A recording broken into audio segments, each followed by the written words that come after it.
Put it together for the guy who does the California Playbook for Politico. He is so kind to spend some time with us on Wednesdays. Jeremy B. White. Jeremy, how you? Hello, hello. I'm hanging in there. Hey. What up, what up? Jeremy B. White? Yeah. Hi, guys. There's a lot. I was thinking of you because we just did the story about the San Francisco toilet. And let me finish before you say anything, all right? I didn't mean Can you let him finish? Yeah, what I meant was it was another example of this toilet in San Francisco, high-profile thing. We talked about it, how they got all these prototypes in there. And then they spend all this money. And, of course, this toilet, that's this never-fail toilet, it fails, on the third day. So it was another example of, I don't know, I hate to be too tough on the city and city leadership, but it really did feel as though it was another one of those city fails, I mean, everyone loves a good San Francisco wasting taxpayer money story. Ain't it true? Ain't it true? So in the Playbook today, I believe you have a story about gas prices. And I wonder if we can visit that. And then I want to go back to a couple of stories that I'd seen in the Playbook in the last couple of days. Certainly. So yesterday, the California Energy Commission held a big, highly anticipated hearing on why California gas prices are so high. And the important context here is that Governor Gavin Newsom has been calling for a windfall profits tax on oil companies, saying essentially these companies are ripping you off, and that's why gas prices are so much higher. We're going to go tax them and give the money back to consumers. Of course, the oil companies industry group argues that it's because California's environmental policies make it really expensive to operate in the state. So there was a bit, as was expected, of sort of trading accusations at this hearing. But I think regardless of sort of the explanation for the prices, which is complicated, it's clear that the governor's office is using these high prices as the rationale for pursuing this tax. And also, I think, reaping some political benefits from attacking these oil companies. Yeah, and that must be true. I mean, right, no one's on the side of big oil, so that there is some kind of political capital you get for publicly calling them out. Does on a consumer level, will we see the results of this? I mean, in other words, does it help me at the pump at all or not?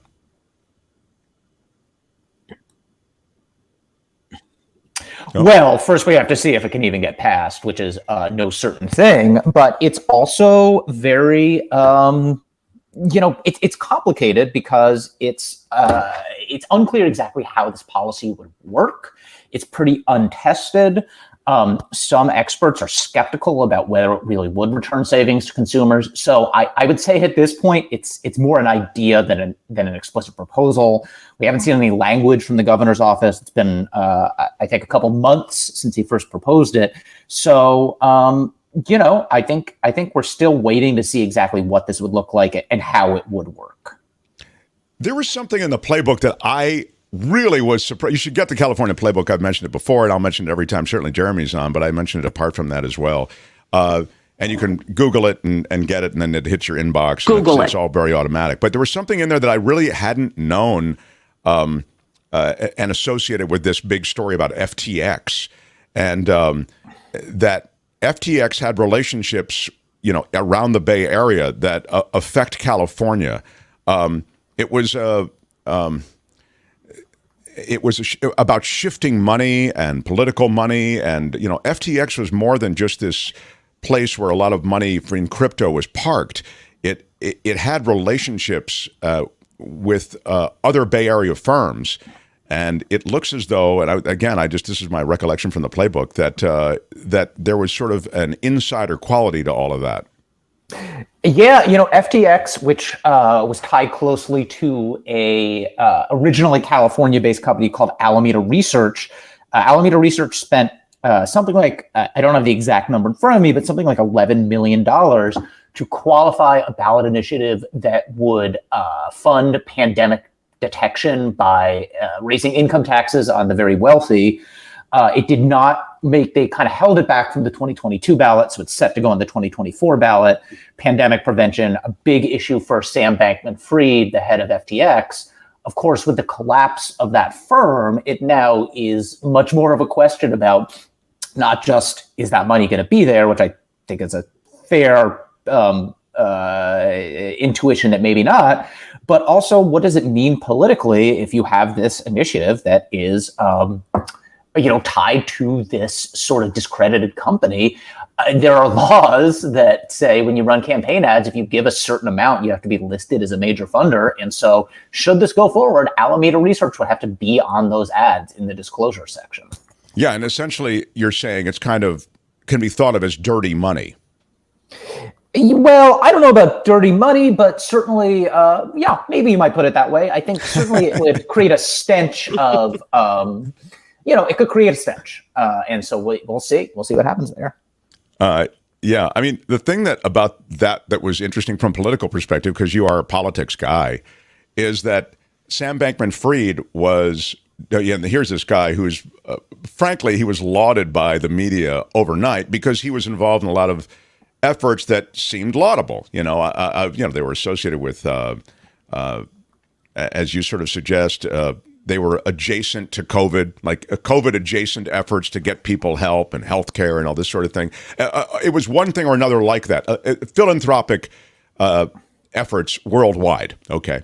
And then, of course, it's revealed, it's revealed as essentially a Ponzi scheme. But apart from that, it's also revealed in terms of his political contributions, which is what I wanted to mention to you, that he's not just this big Democratic donor. That's his high-profile donation.